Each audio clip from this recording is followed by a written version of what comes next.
अस्सलाम वालेकुम, बिस्मिल्लाहिर्रहमानिर्रहीम। आप देख रहे हैं मुबश्शिर लुकमान यूट्यूब चैनल। मेरा नाम मुबश्शिर लुकमान है। इस अखनूर मुकदम केस पर काफ़ी तेज़ी से ट्रायल हो रहा है और अदालत में 4-4 घंटे की रोज़ाना समाअत हो रही है।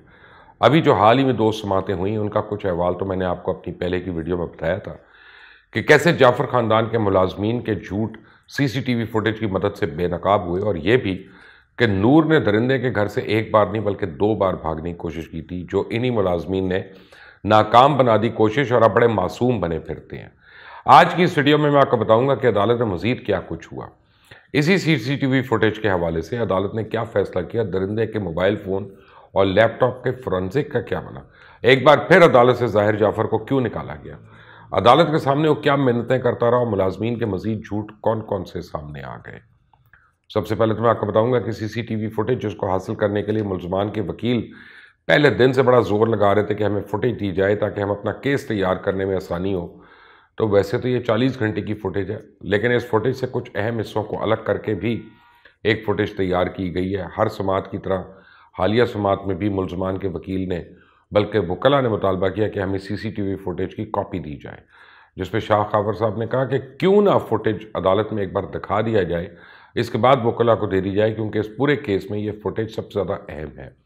और नूर की फैमिली और वकील ये नहीं चाहते कि अदालत में फुटेज चलने से पहले ये कहीं और वायरल हो। लेकिन उस फुटेज के बारे में आज अदालत ने बिल आखिर एक फैसला दे दिया कि सीसीटीवी फुटेज की 5-5 कॉपियाँ तैयार की जाएँ, मुलजमान के वकला को दी जाएँ। इस तरह अब जुमे के रोज़ फुटेज इन सबको मिल जाएगी, जिस पर ये अपने केस की तैयारी करेंगे और आने वाली समातें अब और भी ज़्यादा अहम होंगी। इसके अलावा दरिंदे के मोबाइल फ़ोन और लैपटॉप को भी अदालत के सामने पेश किया गया, और इस पर जो मौक़िफ़ इख्तियार किया गया, जब मैंने वो सुना तो यकीन जाने कि मैं तो अपना सर पकड़ लिया कि आज के दौर में भी इस तरह की बात कैसे की जा सकती है।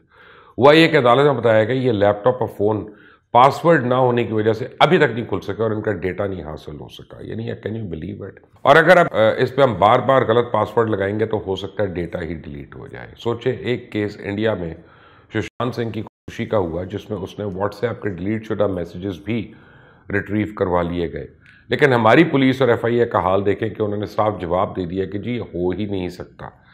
और तरह तरह के जवाब पे तो अब मुझे यकीन हो गया कि इस दरिंदे के ख़ानदान की तरफ से अब इस केस पे खूब पैसा लगाया जा रहा है। कि पहले तो पुलिस मौके वारदात से मोबाइल फ़ोन लेना भूल गई, जब मोबाइल ले लिया गया तो टूटी हुई स्क्रीन का कह के उसे पड़ा रहने दिया। हालांकि बच्चा बच्चा जानता है कि मोबाइल फ़ोन की स्क्रीन बड़े आराम से चेंज हो जाती है, लेकिन नहीं, जब तक हमने आवाज़ नहीं उठाई उस पर किसी को ध्यान नहीं किया। और जब से दरिंदा उनके कब्जे में है तो ये मोबाइल और लैपटॉप का पासवर्ड नहीं उगलवा सके उससे। हालांकि ये तो पुलिस वाले जब अपने करने पे आते हैं तो मुलजिम से वो गुनाह भी मनवा लेते हैं जो उसने किया ही नहीं होता। लेकिन हैरत है कि इस्लामाबाद पुलिस इस दरिंदे से एक पासवर्ड नहीं निकलवा सकी। एफआईए की भी ये हालत है कि अदालत को ये जवाब दे रहे हैं कि ये हो ही नहीं सकता। इसके अलावा एक बार फिर अदालत से दरिंदे को बाहर निकाल दिया गया, क्योंकि बार बार गवाहों की जिरह की कार्रवाई में खलल डाल रहा था। और इस समात में दरिंदे ने नेशनल फोरेंसिक क्राइम एजेंसी के इंचार्ज मोहम्मद इमरान की जिरह के दौरान बोलना शुरू कर दिया और एडिशनल जज साहब से मिन्नत करनी शुरू कर दी। दरिंदे ने कहा कि जनाब अता रब्बानी, क्या मैं आपके करीब आ सकता हूँ? मुझे कुछ सुनाई नहीं दे रहा, आप मेरी बात सुन रहे हैं? उसके बाद दरिंदे ने कुछ देर खामोश रहने के बाद दोबारा बोलना शुरू कर दिया और कहा कि जज अता रब्बानी, मेरा राजीनामा करवा दें, मैं अदालत के करीब आके कुछ बात करना चाहता हूँ। और इस दौरान दरिंदे ज़ाहिर जाफ़र की वालदा इस्मत आदम जी भी अदालत में ही मौजूद थी, जिसने पिछली समात पर अदालत को बहुत यकीन दिलाया था कि दरिंदे की तरफ से दोबारा ऐसी कोई हरकत नहीं होगी। खैर, जब अता रब्बानी साहब की जानिब से कोई रद्द अमल नहीं आया तो दरिंदे ने एक बार फिर जज साहब को मुखातिब करते हुए कहा, जनाब आप मुझे सुन सकते हैं? इस पर जस्टिस अता रब्बानी ने मुलजमान के वकला से पूछा, क्या मुलजिम की कमरा अदालत में मौजूदगी ज़रूरी है? इसकी हाजिरी लगवा कर भिजवा दें। सोचे, आज ये राजीनामे की बात कर रहा है, अदालत में बार बार कहता है मेरी बात सुने। आपको इस दरिंदे से पूछे, जब नूर उसकी और उसके मुलाजमीन की मिन्नतें कर रही थी कि उसको जाने दें, तब तो इसने नूर की कोई बात नहीं सुनी। क्यों इस पर तशद्दुद किया? क्यों उसको जाने नहीं दिया?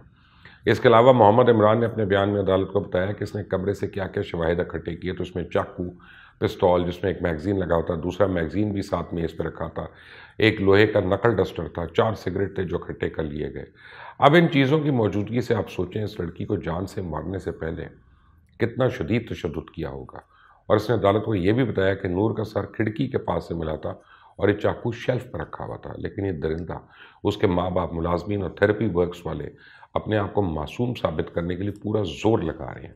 वैसे तो इस केस के शुरू में ही जो एक काम हुआ कि इन सबको फ़ौरन गिरफ्तार नहीं किया गया था, इससे इन सबको मौका मिल गया था कि आपस में प्लान करके एक जैसे बयानात पुलिस को दें, पर फिर भी वो कहते हैं ना कि झूठ के पैर नहीं होते, झूठ आखिर पकड़ा ही जाता है। तो जैसे जैसे केस की तफसीलात और सीसीटीवी फुटेज की तफसील सामने आ रही है, इनके झूठ भी पकड़े जा रहे हैं। सोचें, जो मुलाजमीन ये भी जानते थे कि अगर दरवाज़ा बंद है तो कमरे की खिड़की खुली हुई है, वहाँ से दरिंदे के कमरे में जाया जा सकता है, थेरेपी वर्क्स वालों को सीढ़ी भी उन्हीं मुलाजमीन ने ला के दी, तो क्या उस लड़की की जान बचाने के लिए कुछ नहीं कर सकते थे? लेकिन नहीं, ये मुलाजमीन तो जानबूझकर गेट बंद कर देते थे ताकि नूर भाग ना पाए और उसे पकड़ पकड़ के बार बार दरिंदे के हवाले कर देते थे। थेरेपी वर्क्स वाले जो मासूम बन रहे हैं कि हमें तो ये बताया गया था कि जाहिद जाफ़र की हालत ठीक नहीं, हम तो मरीज़ को लेने गए थे। कोई इनसे पूछे मरीज़ को लाने के लिए कौन सी डॉक्टर्स की टीम वकील को साथ लेके जाती है, क्योंकि थेरेपी वर्क्स वालों के साथ वकील दिलीप कुमार भी था और इसको साथ ले जाने का मकसद ये था कि कैसे मौके वारदात से